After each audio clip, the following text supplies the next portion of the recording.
بسم اللہ الرحمن الرحیم۔ السلام علیکم۔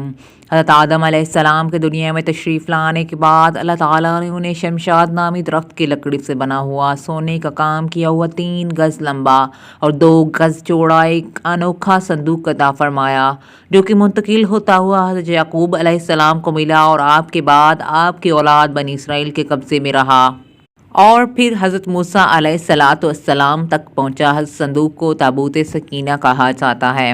حضرت آدم علیہ السلام کو جب صندوق ملا تو اس میں تمام انبیاء کرام علیہ السلام اور ان کے مکانات کی تصاویریں تھیں۔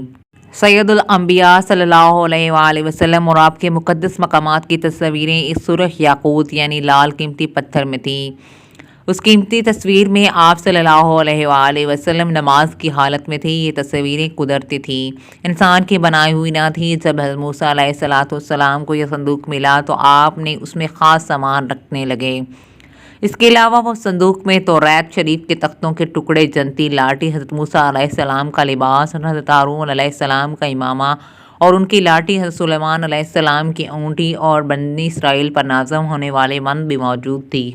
حضرت موسیٰ علیہ السلام جنگ میں صندوق کو آگے رکھتے اور اس سے بنی اسرائیل کو سکون نصیب ہوتا تھا۔ بنی اسرائیل کو جب کوئی مشکل پیش آتی تو اس صندوق کو سامنے رکھ کر دعا کرتے تھے، دشمنوں کے مقابلے میں اس کی برکت سے فتح پاتے تھے۔ جب آپس میں اختلافات ہوتا تو صندوق سے فیصلہ کرواتے، صندوق سے فیصلے کی آواز آتی تھی، بلائیں اور آفتیں صندوق کی برکت سے ٹل جاتی تھی۔ الغرض یہ صندوق بنی اسرائیل کے لیے تابوت سکینہ، برکت و رحمت کا خزینہ اور نصرت خداوندی کے نزول کا نہایت مقدس اور بہترین ذریعہ تھا۔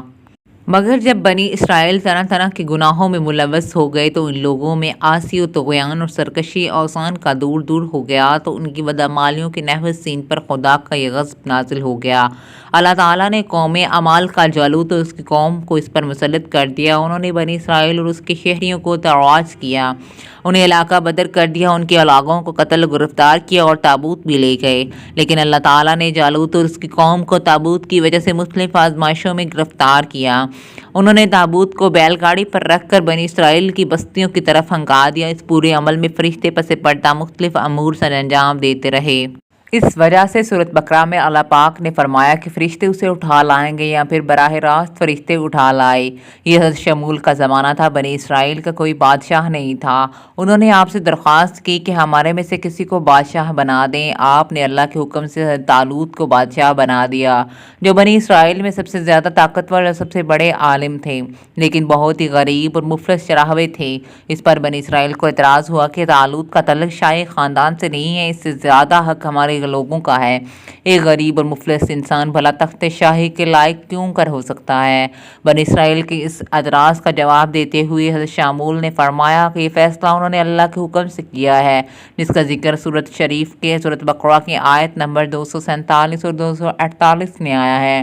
چنانچہ تھوڑی ہی دیر میں فرشتوں نے تابوت حضرت طالوت کے سامنے لا کر رکھ دیا اور تابوت کو دیکھ کر تمام بنی اسرائیل نے حضرت طالوت کی شاہی بادشاہی کو تسلیم کر لیا۔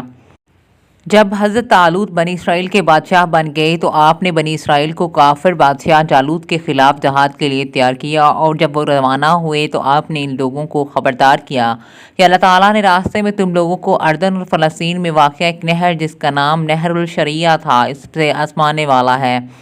حضرت طالوت نے اپنے سپاہیوں کو اس نہر کا پانی پینے سے منع کیا، لیکن نہر کے قریب پہنچے تو 80,000 اس لشکر کے زیادہ تر لوگوں نے پیٹ بھر کر پانی پی لیا اور لڑنے کے قابل نہ رہے۔ صرف 4,000 سپاہی آپ کے حکم بجا لائے۔ حضرت طالوت نے اللہ تعالیٰ کے حضور گڑ گڑا کر دعا کی، جو قبول ہوئی، اور اللہ تعالیٰ نے انہیں فتح سے ہمکنار کیا۔ جالوت بہت طاقتور تھا۔ حضرت طالوت نے اپنے لشکر میں اعلان کیا کہ جو شخص جالوت کو قتل کرے گا، اس کے ساتھ اپنی شہزادی کا نکاح اور اپنی آدھی سلطنت بھی اس کو عطا کر دوں گا۔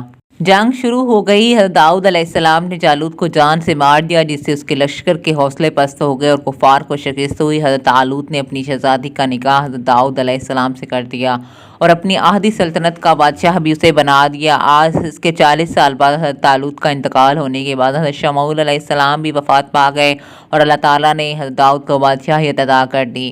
حضرت داؤد کی خواہش تھی کہ تابوت سکینہ کو محفوظ رکھنے کے لیے کوئی مستقل جگہ بنائی جائے، چنانچہ حضرت داؤد علیہ السلام نے نبوت اور بادشاہیت ملنے کے بعد اللہ تعالیٰ کی عبادت کے لیے ایک عظیم الشان عبادت گاہ مسجد تعمیر کروانا شروع کی۔